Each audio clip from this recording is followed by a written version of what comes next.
नमस्ते दोस्तों, फिर से लेके आए हम क्रम का भाव। तो आज क्रम के भाव में हम जानेंगे 11वें भाव के बारे में। तो मिलते हैं नीरजा तिवारी जी से। नमस्ते। नमस्ते मित्रों, भावों की श्रृंखला के क्रम में पहुंच गए अंतिम पड़ाव, लगभग 11वां भाव, एकादश भाव। बड़ी चिंता रहती लोगों को कि एकादश भाव कैसा है, क्योंकि वो भाव कहा जाता है लाभ का भाव। ज्योतिष में उसे बहुत अच्छा और कुछ अच्छा नहीं, दोनों तरह की धारणाएं मानी जाती हैं। अब अच्छा कैसे होता है वो आपको बताते हैं, और बुरा क्यों हो सकता है वो भी आपको बताएंगे। तो अच्छा इस सेंस में होगा कि आपको पता चलता है कि लाभ आपको कितना होगा। देखिए, आपका कुटुंब बहुत अच्छा हो, दूसरे भाव में आपकी जड़ यानी स्थिर धन संपदा, बहुत जमीनें हो, जमींदारी हो, रसूख हो, ऐसा आपका कुटुंब बताएगा, आपकी प्रॉपर्टी बताएगी। परंतु उस जमीन से आपको सुख मिलेगा कि नहीं, ये आपको चौथा भाव बताएगा। कि आपकी स्थायी संपत्ति से, या माता की संपत्ति से, या माता से, या आपके अन्य रिश्तेदारों से आपको सुख की प्राप्ति होगी कि नहीं, ये तो चौथा भाव बताएगा।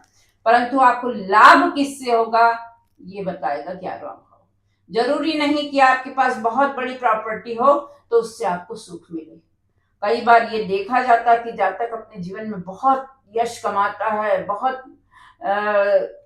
प्रॉपर्टी इकट्ठा करता है, विभिन्न स्रोतों से धन उसका इकट्ठा होता है, जहां हाथ डालता है, कहते हैं ना कि उसके हाथ में सोना बसा है, जहां हाथ डालता है वहां सोना है। परंतु वो अंदर से उसको खोखला रहता है वो व्यक्ति। यदि उसके नजदीक जाके अंदर तक उसको जानने का विचार किस समय आया और देखेंगे आप, तो आपको पता लगेगा कि अंदर से वो व्यक्ति उतना ही दुखी है। उसे उस धन संपदा का सुख प्राप्त नहीं है, उसकी संपत्ति का सुख उसके रिश्तेदार भोग रहे हैं, उसकी संपत्ति का भोग उसके साथ जुड़े हुए घर में रहने वाले लोग भोग रहे हैं। वो तो 24 घंटा कमाने में लगा है। तो जो 24 घंटा कमाने में लगा है लाभ की चाहत में, लाभ की चाहत में कमाता है आदमी, परंतु उस कमाने का लाभ उसको खुद को मिल रहा है कि नहीं मिल रहा है, ये तय करेगा 11वां भाव। 11वें भाव में ग्रह कौन सा है, 11वें भाव में राशि कौन सी है, और 11वें भाव का स्वामी कौन है ना। 11वें भाव का स्वामी 11वें भाव में हो जरूरी नहीं है।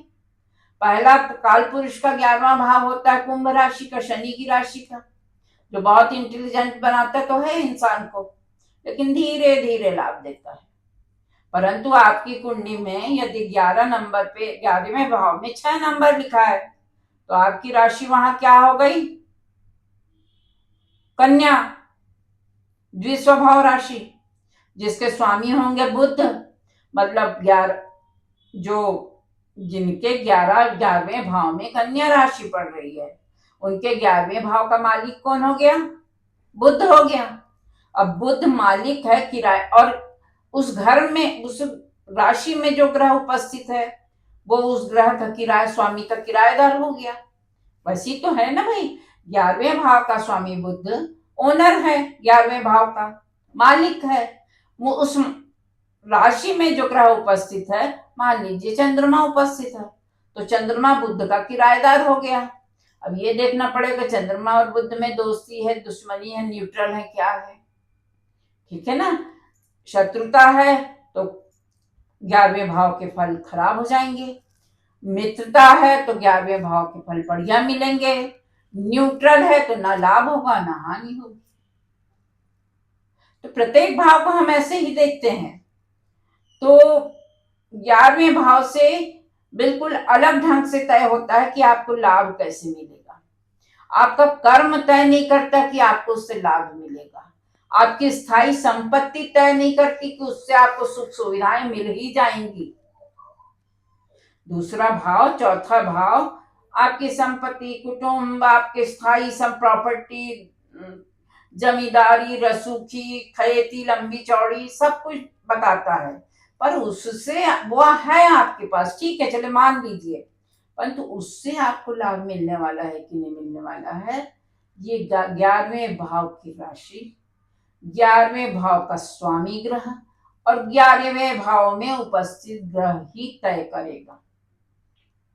तो 11वां भाव लाभ के स्थान के साथ साथ बुरा कैसे कहा जाएगा, है ना। जहां लाभ हो वहां बुरा कैसे होता है भाई। यदि आपको लिकर के व्यवसाय में लाभ मिल रहा है तो दूसरे को तो आप खराब कर रहे हैं ना।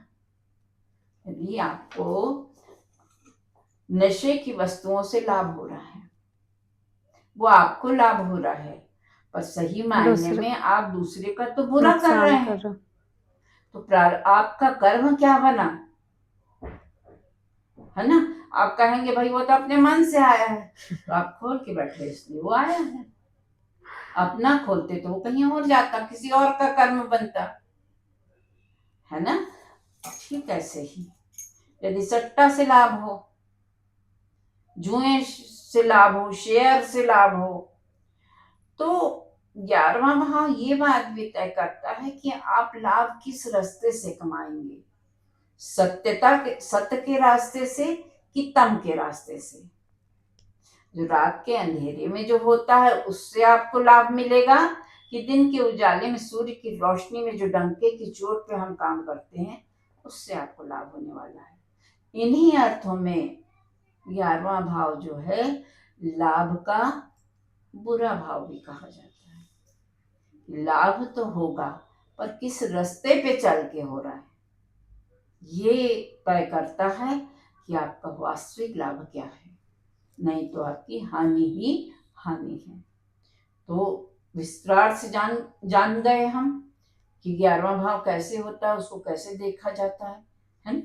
तो 11वां भाव अति महत्वपूर्ण लाभ का भाव है। इसे बहुत संजीदगी से लिया करें और बहुत अच्छे जानकार से इसका विश्लेषण कराएं। यूं ही किसी भी व्यवसाय में हाथ डाल दिया और रोने लगे कि नहीं मिला कुछ, उससे जीवन खराब होता है। तय करें कि लाभ किससे होने वाला है, कर्म उसी दिशा में करें।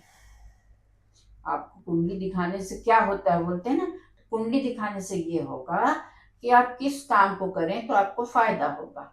कोई आपको ऐसे नहीं बता देगा यही काम कर लो चलो ठीक है, नहीं, उस काम से आपको लाभ दिखेगा तब आपको कोई बताएगा कि आप ये काम करें। तो 11वें भाव की गणना पूर्ण हुई। मिलते हैं अगले भाव में, तब तक के लिए जय सिया राम। दोस्तों, आज के वीडियो में हमने जाना कि हानि और लाभ हमारे जीवन और हमारे कुंडली में कितने इंपॉर्टेंट है और कहां से मिलेंगे। तो मिलते हैं अगले वीडियो में। हमारे चैनल को सब्सक्राइब करना ना भूलें। धन्यवाद।